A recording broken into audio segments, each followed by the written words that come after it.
P.O. Mishra are your hosts for the evening and shall accompany you on the journey of the landing event from powered descent start to touchdown.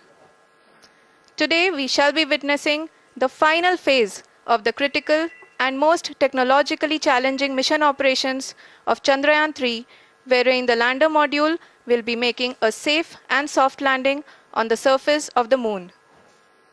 These display screens show the countdown to the power descent start as well as the path that will be followed by the lander module. We are 18 minutes away from the commencement of power descent. India is at the brink of creating history as we all await with bated breath to witness the landing on Moon's south polar region.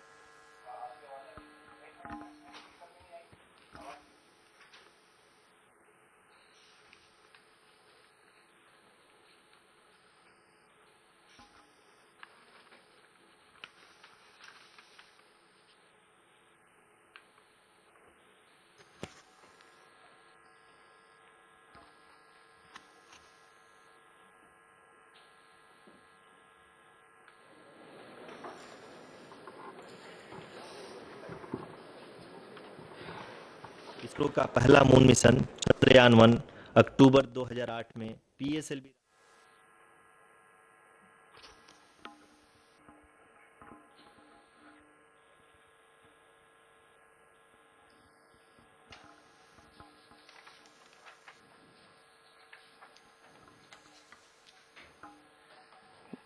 धन्यवाद Arushi.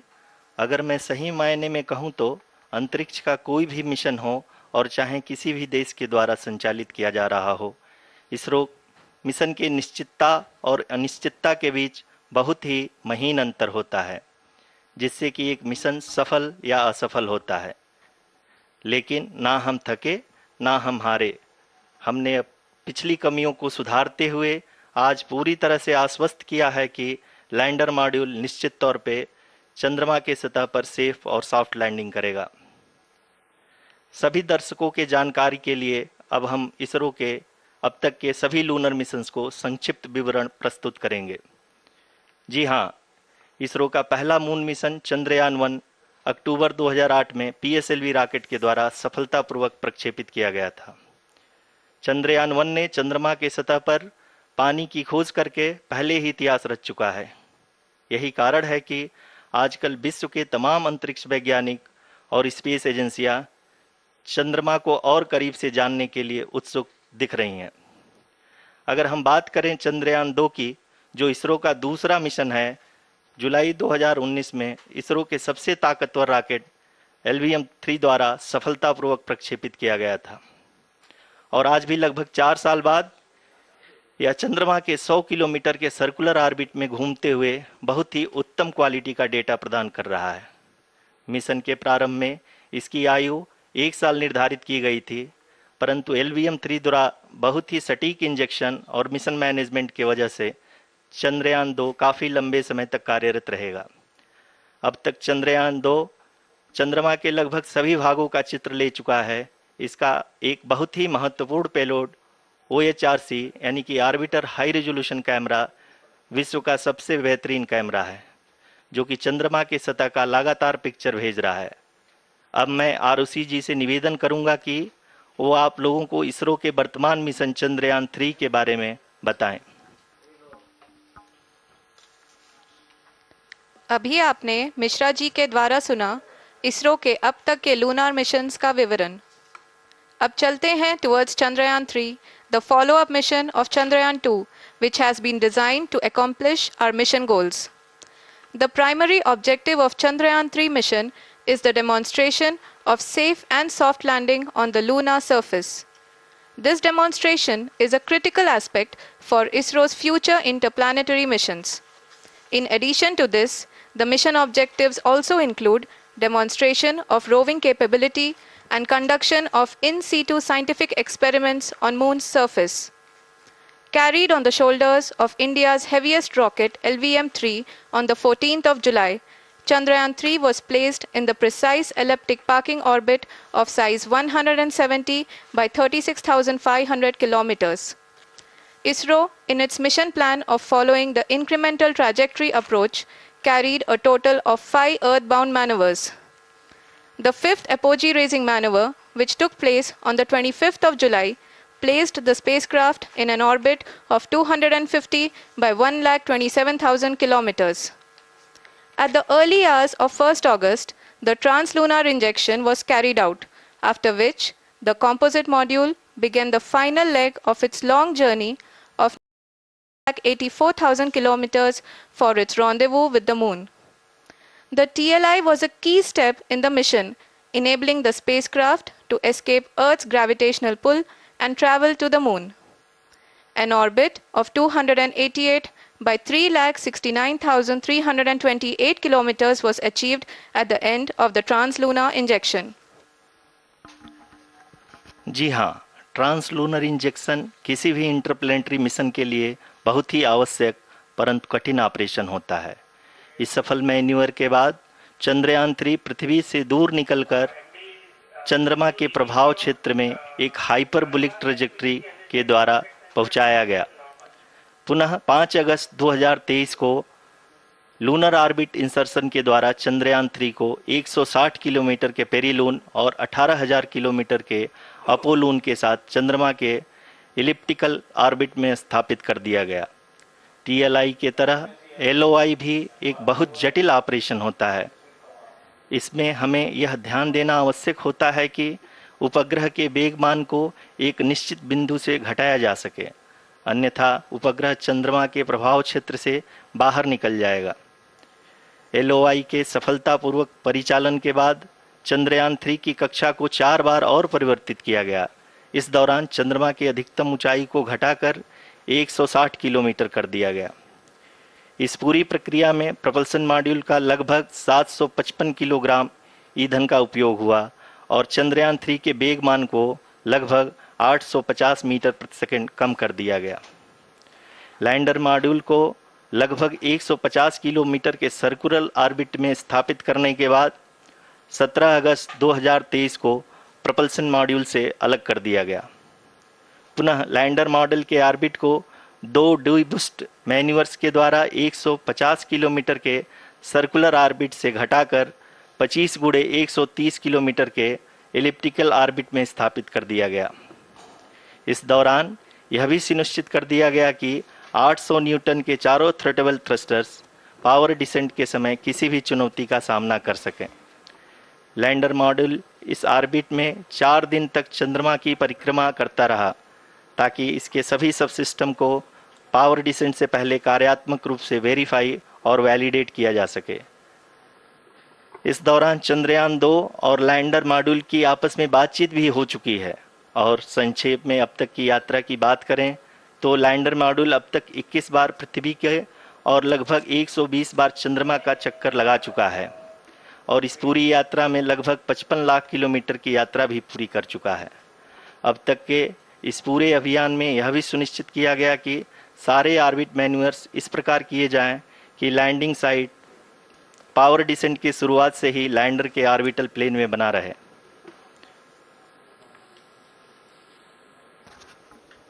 Make it further that is true indeed. We have arrived at the crucial juncture wherein the orbit plane contains the desired landing site at the start of powered descent. We are also happy to announce that live images from the Chandrayaan 3 lander imager camera is being received continuously. The demonstration of soft landing on the moon's surface is no ordinary feat due to the innumerable challenges and complexities involved.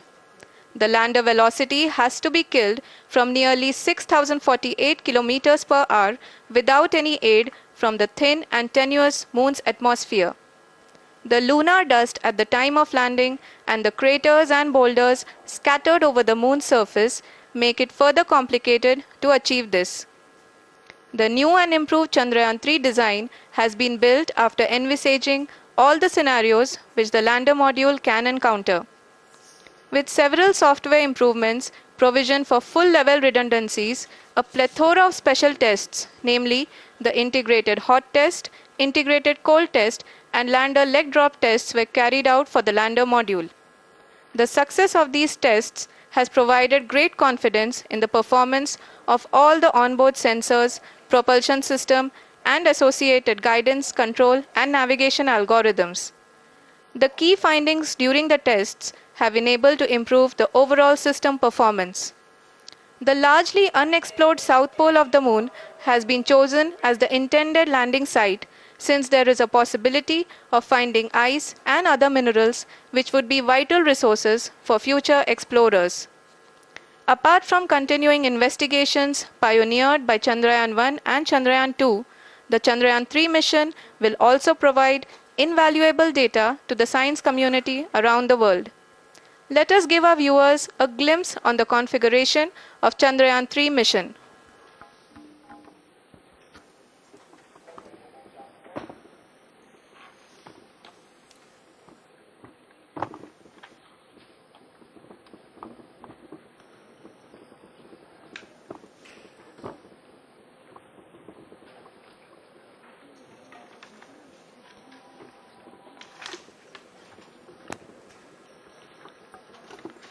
Chandrayaan 3 का mission plan लगभग चंद्रयान 2 के तरह ही बनाया गया है।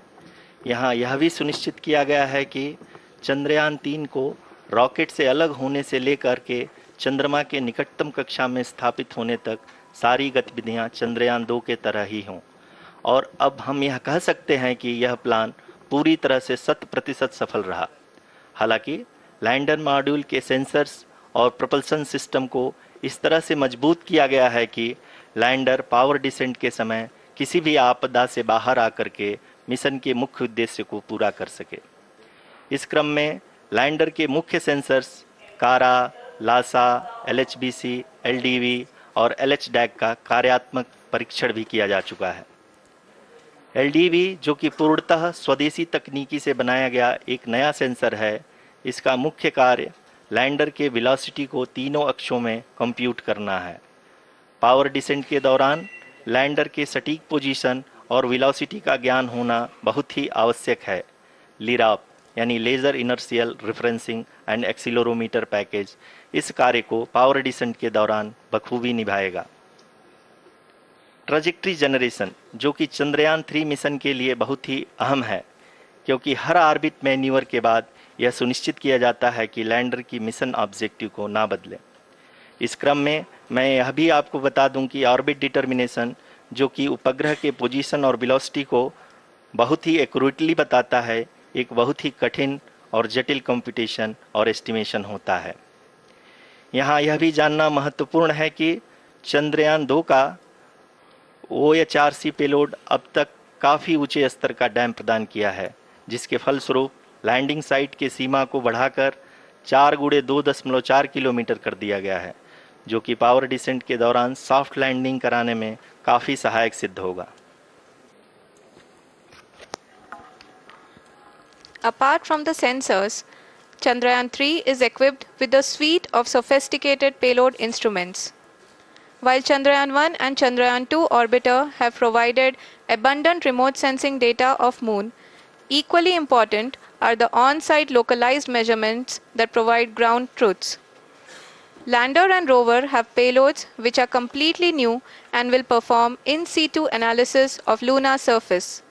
The two spectroscopes on rover, APXS and LIBS, will actively measure the surface elemental abundances at the landing location and surrounding area. The lander carries a seismometer ILSA that can sense impact events and lunar quakes. The thermal probe CHAST will measure the temperature profile and thermal conductivity of Moon's regolith. The Rambha payload will carry out lunar ionosphere studies, while the laser retroreflector array shall be a passive location indicator for future spacecraft equipped with laser altimeter. The propulsion module has not been left behind, and an experimental shape payload has been added to it as a value addition. It will help in understanding the nature and characteristics of water-rich planets and will also aid in the future study of potentially habitable exoplanets. We are minutes away from the start of powered descent. The entire powered descent shall be carried out by the onboard autonomous landing sequencer or ALS, which is a series of instructions preloaded to the lander module. These instructions include the commands to be executed, data to be collected and analyzed, and decisions to be made and executed autonomously throughout the powered descent.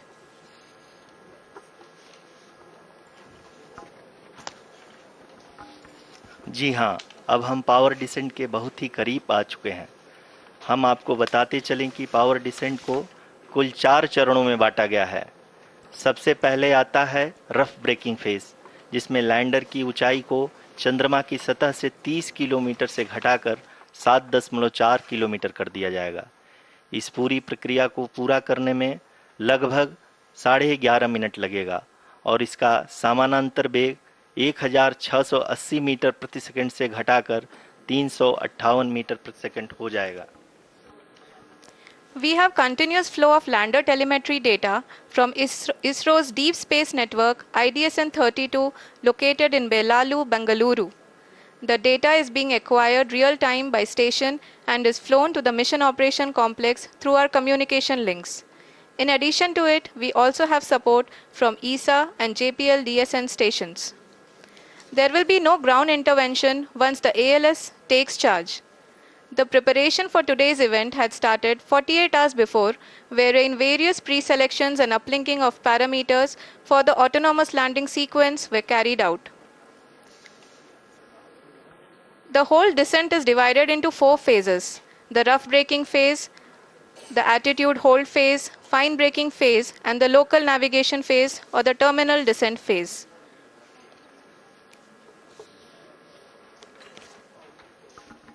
जी हाँ, attitude hold phase, जो कि power descent का दूसरा चरण है, एक बहुत ही महत्वपूर्ण फेज है। इस 10 सेकंड के स्मॉल ड्यूरेशन के दौरान लैंडर के 2 महत्वपूर्ण सेंसर कारा और लासा लैंडर की ऊंचाई की गणना करेंगे। इस फेज के पूरा होते ही लैंडर चंद्रमा के सतह से कुल 6.8 किलोमीटर की ऊंचाई पर होगा। During the rough braking phase, the lander velocity shall be brought down from 1680 meters per second to 358 meters per second. The altitude will be brought down from 30 kilometers to 7.4 kilometers at the end of rough braking.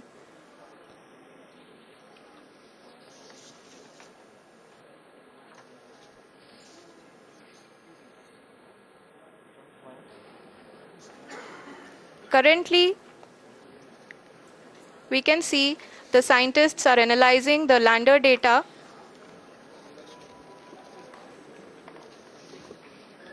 जी हाँ, हम ये देख सकते हैं कि mission operation complex रूप में बैठे सभी वैज्ञानिक ये जो भी डेटा देख रहे हैं वो डीप स्पेस नेटवर्क IDSN 32 के द्वारा प्रोवाइड किया जा रहा है। और अगर हम अब बात करें पावर डिसेंट के तीसरे चरण का, जो कि फाइन ब्रेकिंग फेज होगा, जिसमें लैंडर लैंडिंग साइट से जस्ट 800 मीटर की ऊंचाई पर वर्टिकली होगा। इस चरण को पूरा होने में लगभग 3 मिनट लगेंगे और इस चरण के पूरा होते ही लैंडर की वेलोसिटी लगभग शून्य हो जाएगी।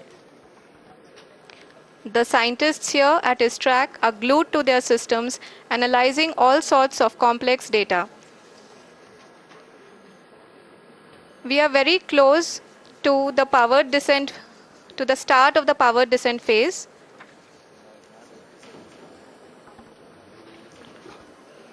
जी हाँ, अगर हम अब बात करें पावर डिसेंट के चौथे और अंतिम चरण का, जो कि लोकल नेविगेशन फेज या टर्मिनल डिसेंट फेज भी कहा जाता है, इस दौरान लैंडर के 2 इंजन बंद कर दिए जाएंगे और लैंडर के सेंसरों द्वारा इसके हाइट और वेलोसिटी की गणना इनर्शियल नेविगेशन को भेज दिया जाएगा। इस दौरान लैंडर 150 मीटर की ऊंचाई को प्राप्त करने के बाद कुल 131 सेकंड लगाएगा। इस पड़ाव पे आने के बाद पुनः लैंडर 22 सेकंड के लिए हॉवरिंग करेगा।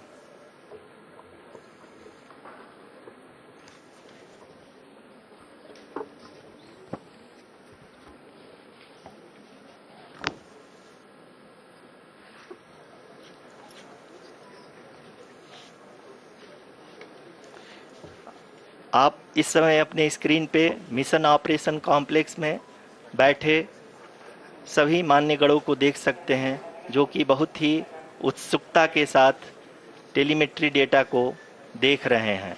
अभी हम लोग पावर डिसेंट शुरू होने से जस्ट कुछ ही पल दूर हैं।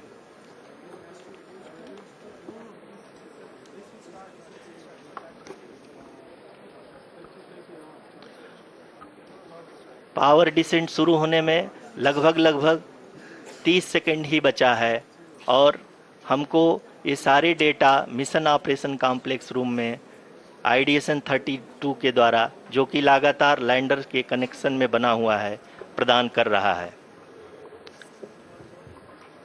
Dear viewers, the pivotal power descent has begun and the lander module is propelling towards the moon's surface along the intended trajectory.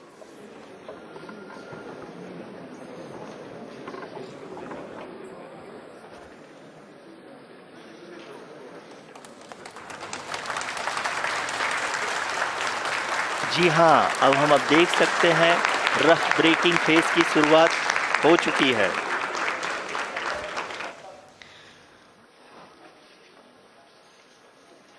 During this rough braking phase, the lander velocity shall be brought down from 1680 meters per second to 358 meters per second. The altitude will be brought down from 30 kilometers to 7.4 kilometers at the end of rough braking. All this in the duration of 690 seconds or 11.5 minutes. Currently, the Laser Inertial Reference and Accelerometer package (LIRAP) is aiding in the navigation. जी हाँ, अभी आप अपनी screen पे देख सकते हैं कि lander अब तक कुल 191 किलोमीटर हॉरिजेंटल दिशा में चल चुका है और अभी तक इसकी वेलोसिटी लगभग 31 किलोमीटर बनी हुई है।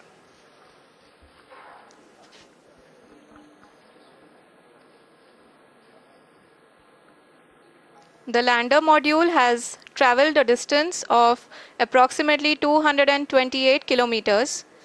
The complete downrange that will be traveled during this phase shall be nearly 713.5 kilometers.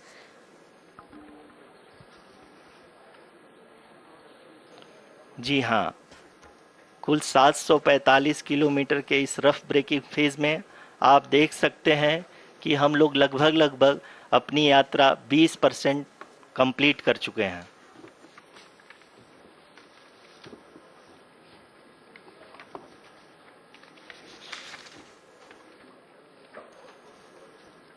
Power descent की यह शुरुआत हम कह सकते हैं कि बहुत ही सटीक और सधी हुई है, जिसमें लैंडर अपने वेगमान को अनुमानित तरीके से घटा रहा है।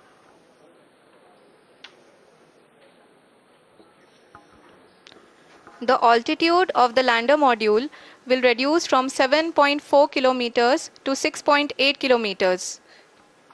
During the next phase, which is going to be the attitude hold phase. We can currently see that the altitude of the lander module is nearly 31 kilometers. Arushi, अभी हम इस ग्राउंड ट्रेस को देखते हुए कह सकते हैं कि रफ ब्रेकिंग फेज की शुरुआत बहुत ही अच्छे तरीके से हुई है। आप ये देख सकती हैं कि जो भी प्रोजेक्टेड ग्राउंड ट्रेस है उसी पे अपना लैंडर मॉड्यूल आगे चलते हुए बढ़ रहा है। अभी तक ये देखा जा सकता है कि लैंडर मॉड्यूल लगभग 370 किलोमीटर क्षैतिज दिशा में चल चुका है।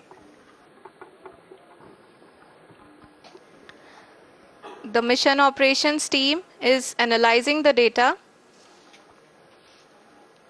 We can all see the seriousness and the concentration with which each and every parameter of the lander module is being analyzed. The performance so far seems to be nominal. जी आरुषि, चूंकि ALS activate किया जा चुका है, इसलिए ground से कोई commanding नहीं की जा रही है। इस दौरान आपके स्क्रीन पे ये सारे डेटा इसरो के डीप स्पेस नेटवर्क से रियल टाइम में आ रहे हैं। इस मिशन में सेकेंड और थर्ड ऑर्डर गाइडेंस पॉलिनोमियल का प्रयोग हुआ है, जो कि इनर्शियल थ्रस्ट और एंगल के हमेशा सुनिश्चित करेगा। During the entire descent, there is no ground intervention as the ALS has taken charge. The preparation for today's event had started nearly 48 hours before, wherein various pre-selections and uplinking of parameters were done. We can see that the vertical velocity of the lander module has been brought down. It is continuously coming down. And the ALS had already been initiated 1 hour before the scheduled time of the power descent start. Following this, the throttleable engine electronics module, the TECM, was switched on and lander was oriented to the favorable attitude. जी हाँ, आप अपनी screen पे देख सकते हैं कि lander module जिसकी शुरुआत में वेलोसिटी 1680 मीटर पर सेकंड थी, लगभग 1150 मीटर पर सेकंड हो चुकी है, जो कि एक बहुत ही मैजेस्टिक शुरुआत कही जा सकती है इस रफ ब्रेकिंग फेज के लिए।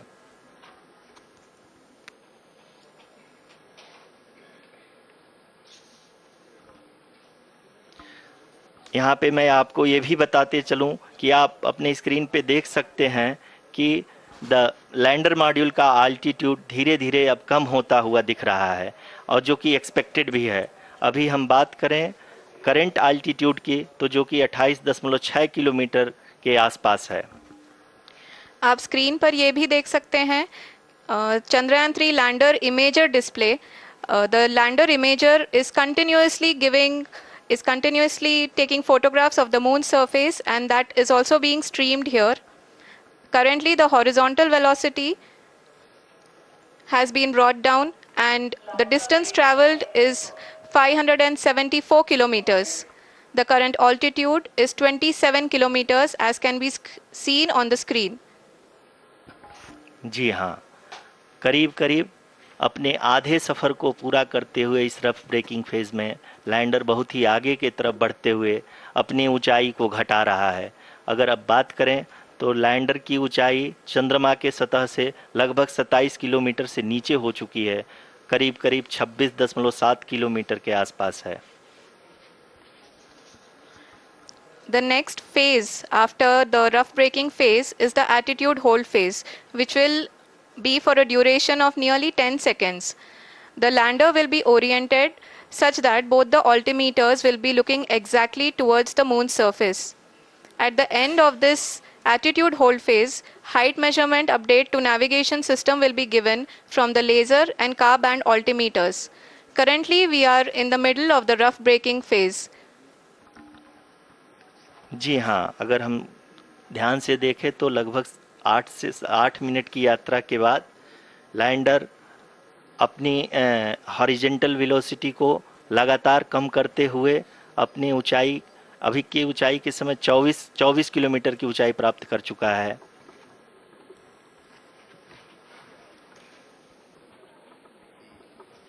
अब तक के आंकड़े को देखते हुए हम कह सकते हैं कि लैंडिंग पूरी तरह से नॉमिनल है। यहाँ पर हम देख सकते हैं कि हॉरिजेंटल वेलोसिटी लगातार कम होती हुई दिख रही है।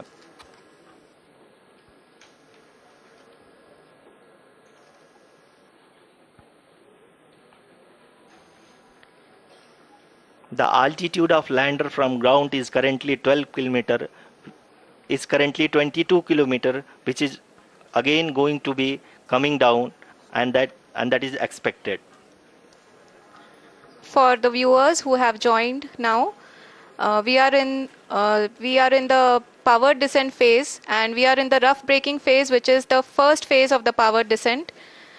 We have currently traveled a downrange of 697 kilometers, and the downrange that has to be traveled during this phase is 713.5 kilometers. जी हाँ, अभी आप देख सकते हैं कि लैंडर की हॉरिजेंटल वेलोसिटी लगभग 720 मीटर प्रति सेकंड हो गई है। लगभग हम ये कह सकते हैं कि 900 मीटर प्रति सेकंड वेलोसिटी को कम किया जा चुका है।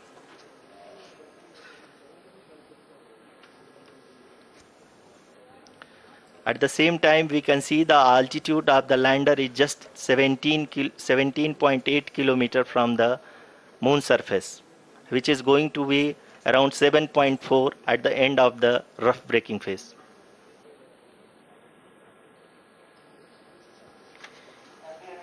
इस फेज के बाद हम जाएंगे towards the attitude hold phase, where we will be expecting sensor update from the laser and car band altimeters.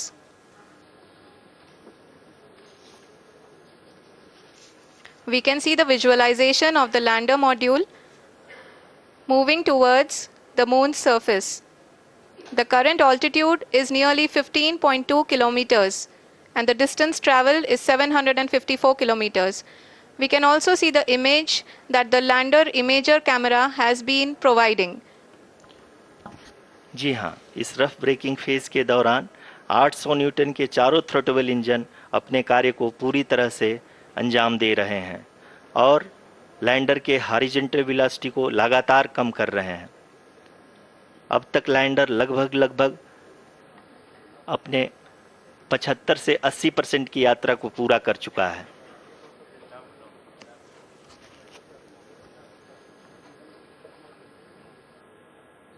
After the rough braking and the attitude hold phase, we shall be having the fine braking phase, which will continue for nearly 3 minutes. The whole phase is being driven by the autonomous landing sequencer and there is no intervention from ground. जी हाँ आरुषि, अभी आप अपनी screen पे देख सकती हैं कि जो करंट आल्टीट्यूड है चंद्रमा के सतह से लगभग 10 किलोमीटर के आसपास है। जी हाँ, हम अपने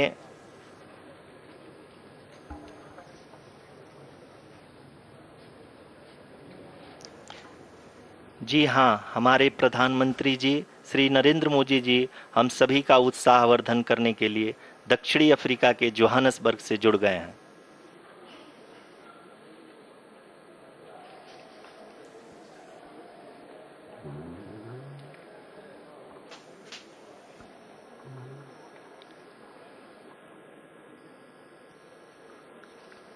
Yes, we are privileged to have with us Honorable Prime Minister of India, Shri Narendra Modi ji, who has joined us from South Africa's Johannesburg to encourage us.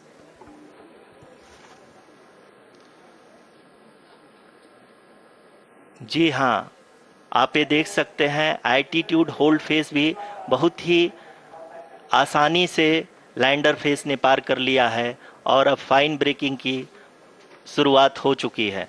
अभी हम ये देख सकते हैं कि लैंडर की ऊंचाई लगभग 5.6 किलोमीटर है, जो कि इस फेज के उपरांत लगभग 800 मीटर हो जाएगी।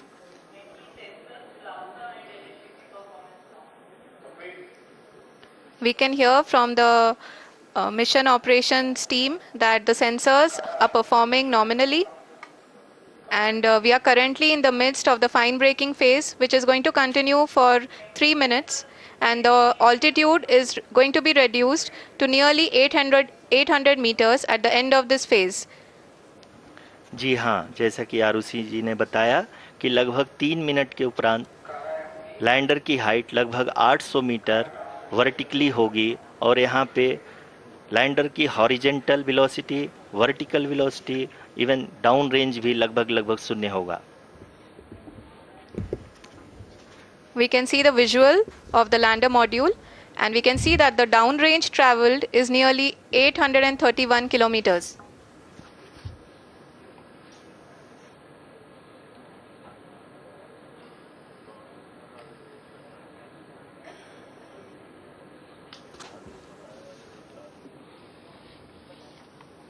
जी हाँ, आप अपनी स्क्रीन पे देख सकते हैं कि लैंडर की ऊंचाई अब चंद्रमा की सतह से लगभग 3 किलोमीटर से कम हो चुकी है। We are very close to the moon's surface, nearly 2.6 kilometers as we can see.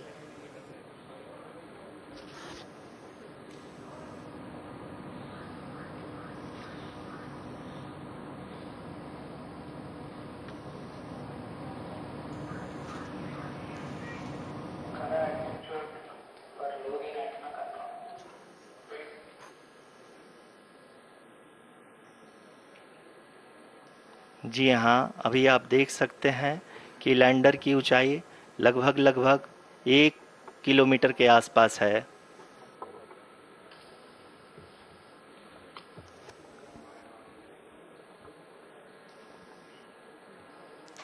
We are nearing the final phase of the power descent, which is going to be the vertical descent phase or the local navigation phase. जी हाँ, अब हम fine breaking waves के एकदम करीब आ चुके हैं। हाँ, आप तालियों के गड़गड़ाहट से सुन सकते हैं कि हम लोगों ने तीसरे चरण को भी बहुत ही सफलतापूर्वक हासिल कर लिया है और अभी हम वर्टिकल डिसेंट फेज में आ चुके हैं, जिसकी शुरुआत भी बहुत ही अच्छे ढंग से हो चुकी है।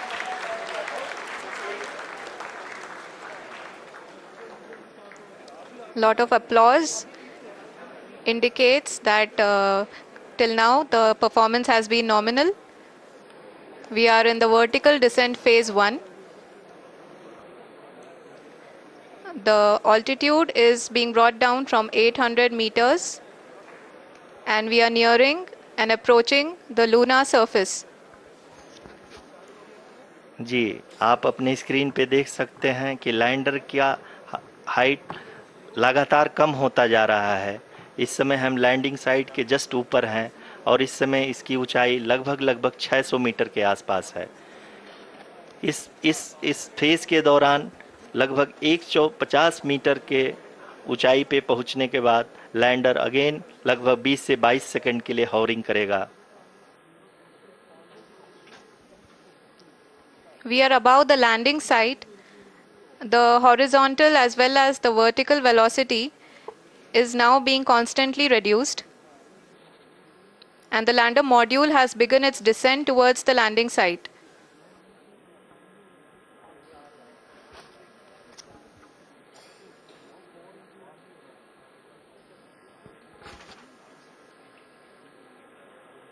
जी हाँ, आप अपने स्क्रीन पे देख सकते हैं ये जो पथ निर्धारित किया गया है, लैंडर पूरी तरह से उसी को ही फॉलो कर रहा है।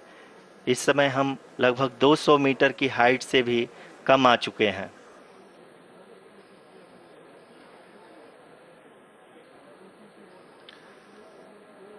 अब हम ये देख सकते हैं कि हम लगभग 150 मीटर की ऊंचाई पे हैं चंद्रमा के सतह से।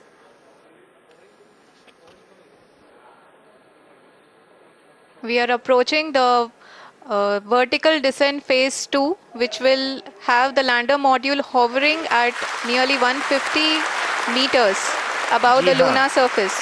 जी हाँ, आप इस तालियों के गड़गड़ाहट को सुन सकते हैं, जो कि सेकेंड हाइवरिक फेज के कंप्लीट होने के बाद इन सारे वैज्ञानिकों के द्वारा की जा रही है।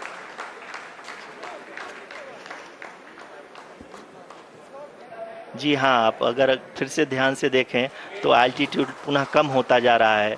अभी हम लोग लगभग 135 मीटर की ऊंचाई पे हैं। The sensors that are updating at this point are providing confirmation of the safety of the landing site. As expected, the retargeting is going on and this is a very good signature for the lander. अभी आप ये देख सकते हैं कि lander की ऊंचाई लगभग 65 मीटर के आसपास बची हुई है।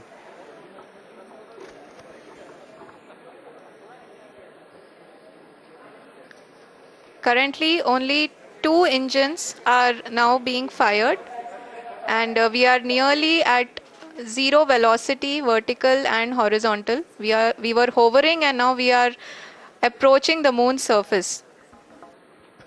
धीरे धीरे लैंडर की वेगमान को कम किया जा रहा है और हम अब लगभग 50 मीटर से भी कम आ चुके हैं। We can see the Honorable Prime Minister, Shri Narendra Modi ji, who is here to encourage us, and he is critically looking at the visuals.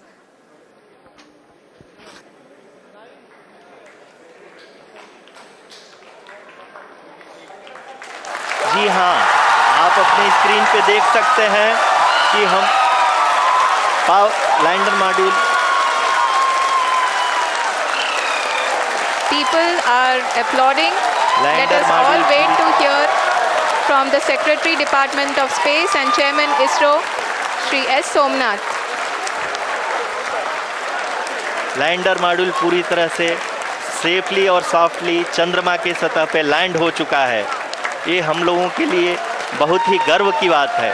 Hindi में एक कहावत है कि चंदा मामा दूर के, लेकिन अब हम ये कह सकते हैं कि चंदा मामा अपने घर के। बहुत ही उम्दा। The hard work of the entire ISRO community has come to fruition.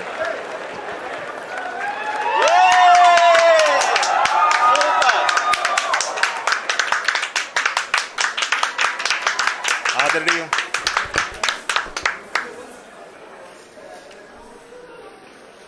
आदरणीय प्रधानमंत्री जी, नमस्कार। Sir, we have achieved soft landing on the moon. India is on the moon.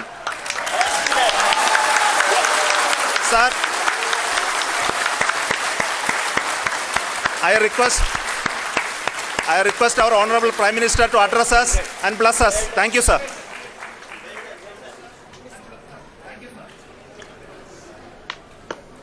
मेरे प्यारे परिवारजनों, जब हम अपनी आंखों के सामने ऐसा इतिहास बनते हुए देखते हैं तो जीवन धन्य हो जाता है। ऐसी ऐतिहासिक घटनाएं राष्ट्र जीवन की चिरंजीव चेतना बन जाती है। ये पल अविस्मरणीय है। ये क्षण अभूतपूर्व है। जीवन की ये क्षण विकसित भारत के शंखनाद का है। ये क्षण नए भारत के जयघोष का है। ये क्षण मुश्किलों के महासागर को पार करने का है। ये क्षण जीत के चंद्र पथ पर चलने का है। ये क्षण 140 करोड़ धड़कनों के सामर्थ्य का है। ये क्षण भारत में नई ऊर्जा, नया विश्वास, नई चेतना का है। ये क्षण भारत के उदयमान भाग्य के आह्वान का है। अमृत काल की प्रथम प्रभा में सफलता की ये अमृत वर्षा हुई है। हमने धरती पर संकल्प लिया और चांद पर उसे साकार किया। और हमारे वैज्ञानिक साथियों ने भी कहा, India is now on the moon. आज हम अंतरिक्ष में नए भारत की नई उड़ान के साक्षी बने हैं। साथियों, मैं इस समय ब्रिक्स समिट में हिस्सा लेने के लिए दक्षिण अफ्रीका में हूं, लेकिन हर देशवासी की तरह मेरा मन चंद्रयान महाअभियान पर भी लगा हुआ था। नया इतिहास बनते ही हर भारतीय जश्न में डूब गया है। हर घर में उत्सव शुरू हो गया है। हृदय से मैं भी अपने देशवासियों के साथ, अपने परिवारजनों के साथ इस उमंग और उल्लास से जुड़ा हुआ हूं। मैं टीम चंद्रयान को, इसरो को और देश के सभी वैज्ञानिकों को जी जान से बहुत बहुत बधाई देता हूं, जिन्होंने इस पल के लिए वर्षों तक इतना परिश्रम किया है। उत्साह, उमंग, आनंद और भावुकता से भरे इस अद्भुत पल के लिए मैं 140 करोड़ देशवासियों को भी कोटि कोटि बधाइयां देता हूं। मेरे परिवारजनों, हमारे वैज्ञानिकों के परिश्रम और प्रतिभा से भारत चंद्रमा के उस दक्षिणी ध्रुव पर पहुंचा है जहां आज तक दुनिया का कोई भी देश नहीं पहुंच सका। अब आज के बाद से चांद से जुड़े मिथक बदल जाएंगे, कथानक भी बदल जाएंगे और नई पीढ़ी के लिए कहावतें भी बदल जाएगी। भारत में तो हम सभी लोग धरती को मां कहते हैं और चांद को मामा बुलाते हैं। कभी कहा जाता था, चंदा मामा बहुत दूर के हैं। चंदा मामा बहुत दूर के हैं। अब एक दिन वो भी आएगा जब बच्चे कहा करेंगे, चंदा मामा बस एक टूर के हैं। Friends, on this joyous occasion, I would like to address all the people of the world, the people of every country and region. India's successful moon mission is not just India's alone. This is a year in which the world is witnessing India's G20 presidency. Our approach of one earth, one family, one future is resonating across the globe. This human-centric approach that we present and that we represent has been welcomed universally. Our moon mission is also based on the same human-centric approach.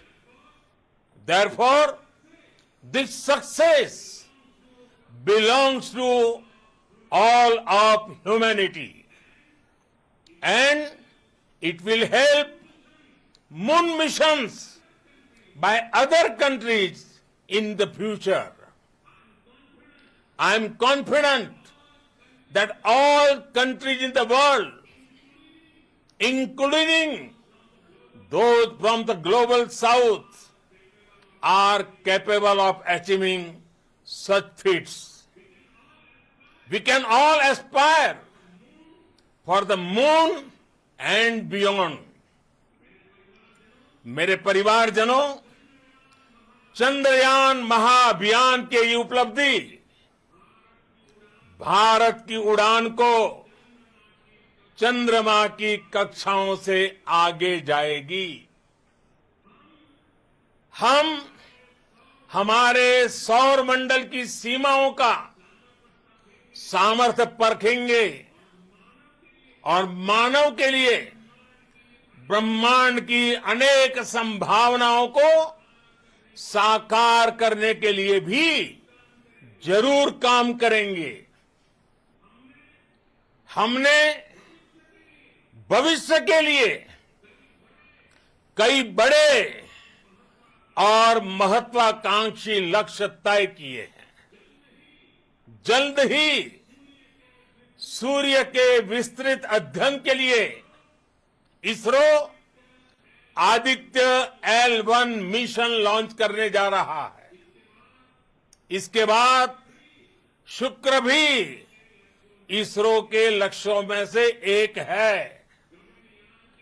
Gaganyaan के जरिए देश अपने पहले human space flight mission के लिए भी पूरी तैयारी के साथ जुटा है।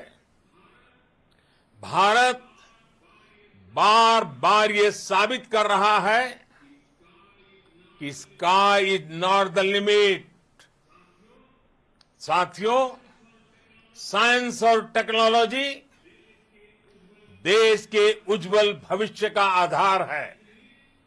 इसलिए आज के इस दिन को देश हमेशा हमेशा के लिए याद रखेगा। यह दिन हम सभी को एक उज्जवल भविष्य की ओर बढ़ने के लिए प्रेरित करेगा। ये दिन हमें अपने संकल्पों की सिद्धि का रास्ता दिखाएगा। ये दिन इस बात का प्रतीक है कि हार से सबक लेकर जीत कैसे हासिल की जाती है। एक बार फिर देश के सभी वैज्ञानिकों को बहुत बहुत बधाई और भविष्य के मिशन के लिए ढेरों शुभकामनाएं। बहुत बहुत धन्यवाद।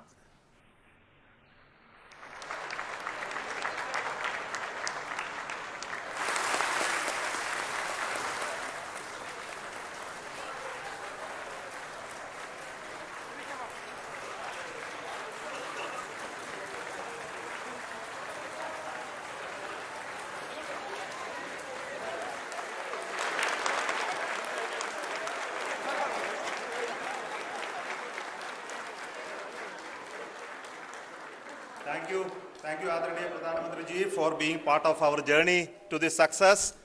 And let me take this opportunity to thank the people behind this mission. The project director of Chandrayaan 3, he is here.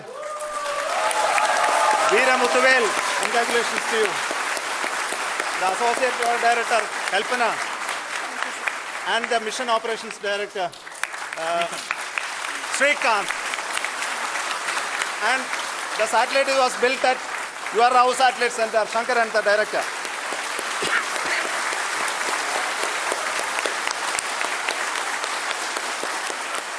Thank you, sir. Hello.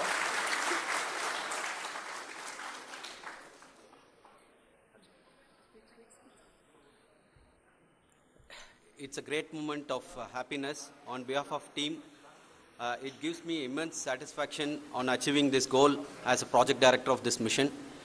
The entire mission operations, right from launch till landing, happened flawlessly as per the timeline, and we became the 4th country to land to demonstrate the soft landing onto the moon surface, and we became the first country to go to near to the south pole of the moon.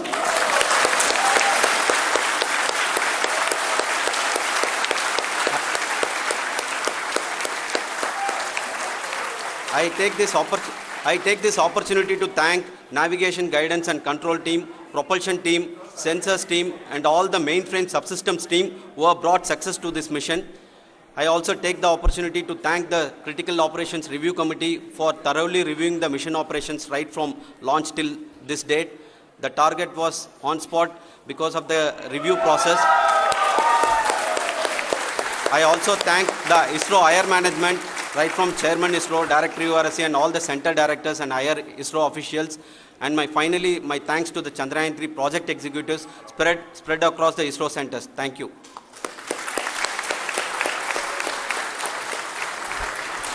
Mission Director Srikanth. It gives me an immense pleasure to be part of Chandrayaan 3 and acting as Mission Director. I would like to thank each and every team member who has supported in carrying out all the mission operations flawlessly. And I would like to thank my senior management, Chairman ISRO, Director URSC, my senior colleagues and my team members for carrying out and supporting all the things carrying out in a proper way. Thank you very much. Associate Project Director Kalpana. Good evening to all. This will remain the most memorable and the happiest moment for all of us, for our team Chandrayaan 3. We have achieved our goal flawlessly. From the day we started rebuilding our spacecraft after Chandrayaan 2 experience, it has been breathe in, breathe out Chandrayaan 3 for our team. And starting from the reconfiguration to all the special tests and the simulations we have conducted meticulously. And this has been possible only because of our immense effort from our Chandrayaan 3 team. And of course with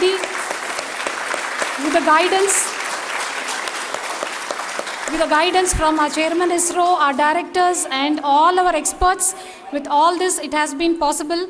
Thank you one and all. Thank you for all the minutest help which has been provided from all the areas of departments. Thank you. Thank you.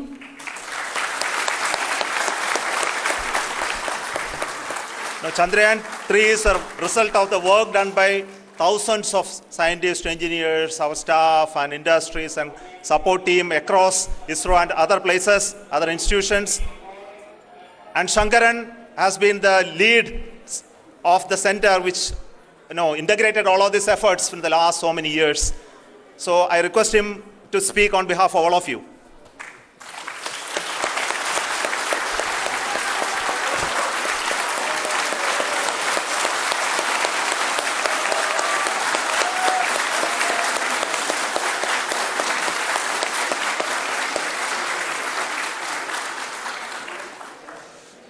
Thank you very much for the affection that has been displayed today now. Today, we have achieved what we set out to achieve in 2019. It was delayed by about 4 years, but we have done it. When Chandrayaan 3 was launched, after the separation of the spacecraft from launch vehicle, I said, I will speak the rest of the things after the soft landing.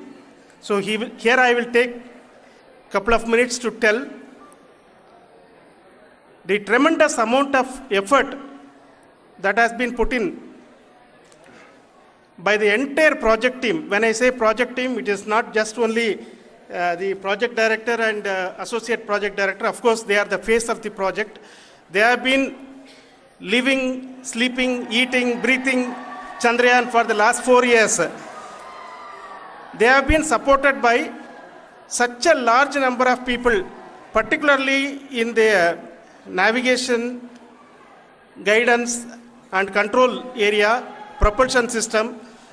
This area, the amount of effort that has been put by people, the number of simulations that have been done, the number of reviews they have gone through, the amount of criticism they faced and overcome that. It is, as a person who has been watching this for the last 4 years along with them, my heart goes out for them. The amount of effort is tremendous. That is what ISRO is all about. That is what our organization has taught us to do.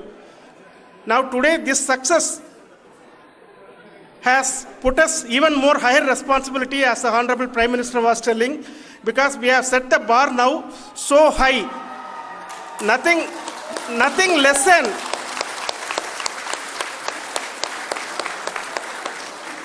less spectacular than this is going to be inspiring for any of us in the future. So as the Honorable Prime Minister mentioned, we will be now looking at putting the man in space, putting a spacecraft around Venus and landing a craft in Mars.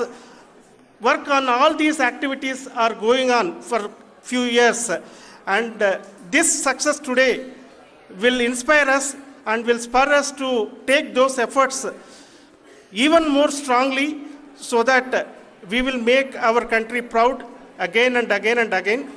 Thank you very much for every one of you who have directly or indirectly participated in this mission, encouraged us, intentionally or unintentionally helped us in all for every one of you. A big thank you, because even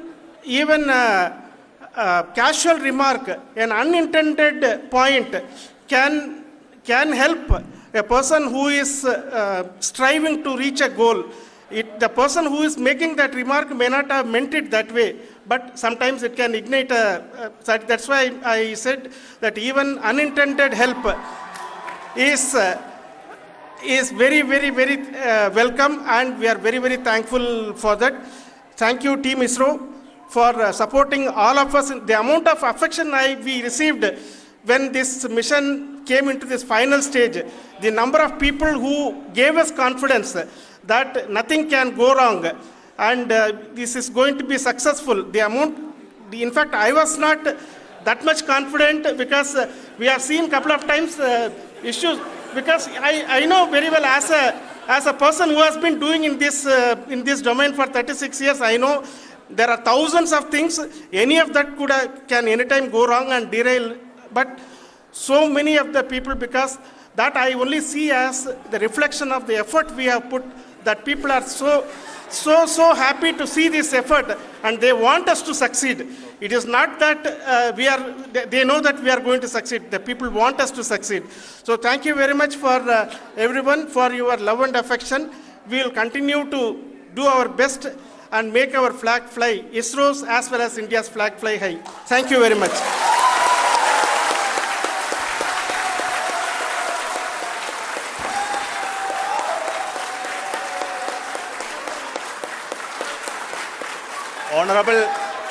Honorable Prime Minister called me and conveyed his greetings to each one of you and your family, for the wonderful work you did in ISRO.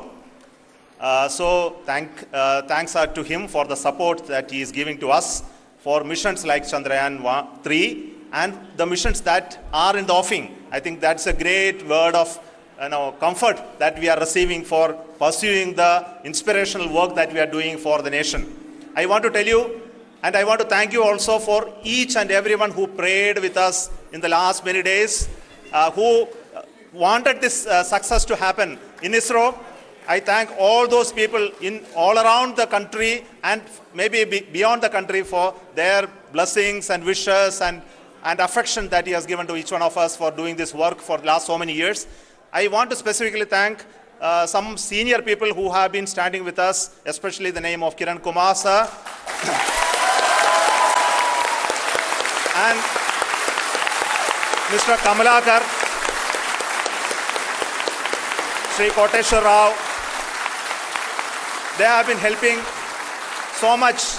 They were part of the team to help them to get the confidence and get the reviews done to ensure that nothing goes with any mistakes.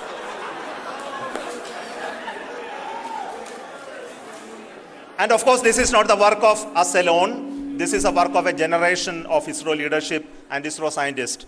And this is a journey we started in Chandrayaan 1, continued in Chandrayaan 2, and Chandrayaan 2 craft is still working and doing a lot of communication work with us. And all the team that contributed to building Chandrayaan 1 and Chandrayaan 2 should be remembered and thanked while we celebrate Chandrayaan 3.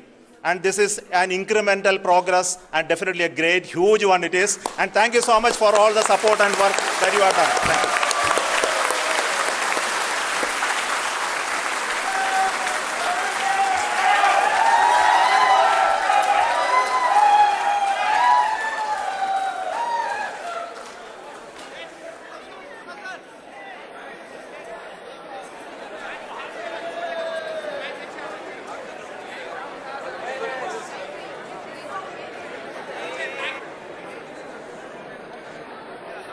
उत्साह की तस्वीरें जो आप देख रहे थे इसरो से आपने देखा कि किस तरह से चंद्रयान 3 की सफल लैंडिंग के साथ में ही एक उत्साह का, आनंद का जो वातावरण देखा, वो सिर्फ यहीं तक नहीं था बल्कि पूरे देश भर में है और पूरा देश आज उल्लसित है, आनंदित है। और इसी मौके पर राष्ट्रपति द्रौपदी मुर्मू ने एक संदेश